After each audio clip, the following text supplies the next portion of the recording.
খেলনা বাবা, ল্যাংটা বাবা, এই যে উল্টা বাবা, ফেলতা বাবা, কত কিছু আরো কিছু হবে। এগুলো সব ভণ্ডামি, এগুলো সব হলো মাজার পূজারীর ভণ্ডামি। যারা ওলি আল্লাহর বিরুদ্ধে কথা বলবে, আমি আল্লাহ তাদের বিরুদ্ধে ডাইরেক্ট যুদ্ধের ঘোষণা করে দিলাম। আল্লাহর মোকাবেলা করার মতন ক্ষমতা পৃথিবীর কাহারও না। ওলি আল্লাহর মাজার ভাঙ্গা যাবে না,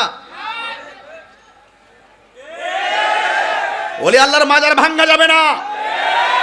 ওলি আল্লাহর মাজারকে সুরক্ষা দিতে হবে। তবে এটাও ইউনিভার্সাল ট্রুথ, কোন ওলি আল্লাহর মাজারে শরীয়ত বহির্ভূত কোনো কাজ করা যাবে না। যদি কোনো বেহায়াপনা হয়, এটাকে প্রতিরোধ করতে হবে, আর ওলি আল্লাহর মাজারকে জিয়ারতের জন্য সুরক্ষা করে দিতে হবে।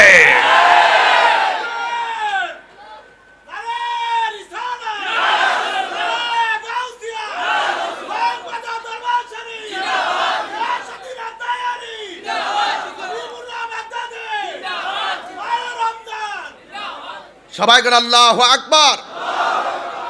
ওলি আল্লাহর মাজারকে জিয়ারতের জন্য ব্যবস্থা করে দিতে হবে। যারা ওলি আল্লাহর বিরুদ্ধে কথা কয় তারা মানুষ বেশি ভালো না। যারা দেশের বিরুদ্ধে কথা কয় মানুষ বেশি ভালো না।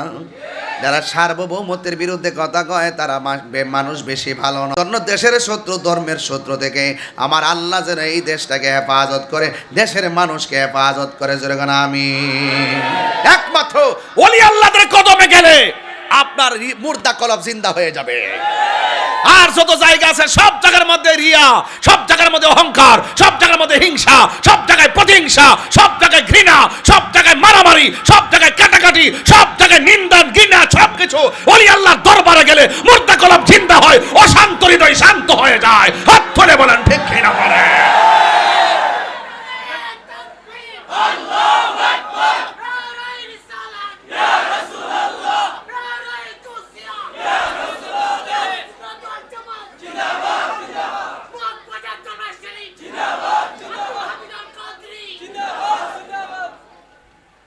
আমি কি সত্য বলতেছি? আমি কি সত্য বলতেছি? কোনো সন্দেহ আছে কথাগুলোর ভিতরে? একমাত্র ওলি আল্লাহর কদমে আসেন। ওদের কদমে যখন আসবেন তারা আপনাকে শিক্ষা দিবে। এক নম্বর শিক্ষা দিবে, শোনো, কুরবানিতে তোমরা যারা পশু কুরবানি করো, ওই পশুর গলা থেকে রক্ত ঝরাইবার আগে তোমার মনের ভিতরে যে পশু আছে ওই পশুটাকে জবাই করে কুরবানির পশুর গলা থেকে রক্ত ঝরাও, তাইলে ওই রক্ত জমিনে পড়ার আগে তোমার কুরবানি কবুল হয়ে যাবে। তুমি তো মনে করো 3 লাখ টাকার গরু আইনা কুরবানি করছি, বাস আমাকে খান সাহেব বলবে।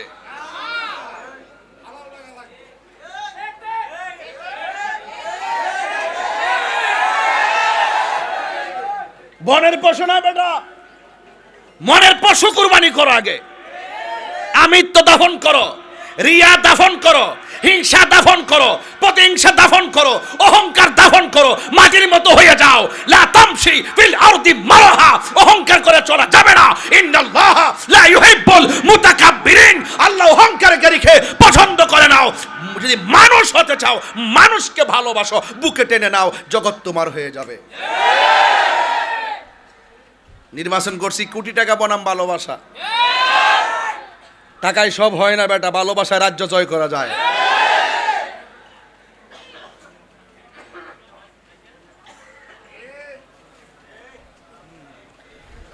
ওলি আল্লাহর দরবার আইছি, বাস মন শান্তি লাগেনি তো। ওলি যে হইছে নামাজ ছাড়া হইছে, রোজা ছাড়া হইছে, হজ ছাড়া হইছে, জাকাত ছাড়া হইছে, মানুষের হক মারছে, ঘৃণা করছে, হিংসা করছে, নিন্দা করছে, কাউরে ঠকাইছে। তাইলে এই জন্য কাউরে ঠকাইছেও না এবং অন্যায় কাজ করেও নাই, নিজের জীবনটাকে আল্লাহর কদমে সুপর্দ করে দিছে। ইন্নি ওয়াজ্জাহাতু ওয়াজহিয়া লিল্লাযী ফাতারাস সামাওয়াতি ওয়াল আরদা হানিফা ওয়া মা আনা মিনাল মুশরিকিন কুল ইন্না সলাতি ওয়া নুসুকি ওয়া মাহইয়ায়া ওয়া মামাতি লিল্লাহি রাব্বিল আলামিন। এরপরে ওলি হইছে। ওলি আল্লাহ ওই যে মহাখালী থেকে শুধুমাত্র বাসের টিকিট কাটে ওলি হওয়া যায় না। ওলি আল্লাহ হইতে গেলে ওলি আল্লাহর কাছে যেতে হয়। যে যারে চিনে, যে যারে চিনে। মুদিমালের দোকানে গেলে মুদিমাল হওয়া যায়, টিনের দোকানে গেলে টিন পাওয়া যায়, আর আল্লাহর ওলির দরবারে গেলে আল্লাহ পাওয়া যায়। ঠিক না বেঠিক? একটা আছে ভাবের বাজার, আর একটা আছে ববের বাজার। ববের বাজারে গেলে চিনি দারচিনি এলাচি, আর ভাবের বাজারে গেলে মদিনার গোলামি। হে মুর্শিদ মোরে মদিনার গোলামি আমায় দে। আর কিছু চাওয়ার আছে? আর কিছু পাওয়ার আছে? নাই। এই জন্য ভবের বাজার আর ভাবের বাজার পার্থক্য আছে, কাম দেশ আর প্রেম দেশ পার্থক্য আছে। আসিনি বাজি? আসিনিও? এই জন্য আওয়াজ করে বলেন, ওলি আল্লাহর রওজাতে জিন্দা না মরা। আরো বড় করে, জিন্দা না মরা।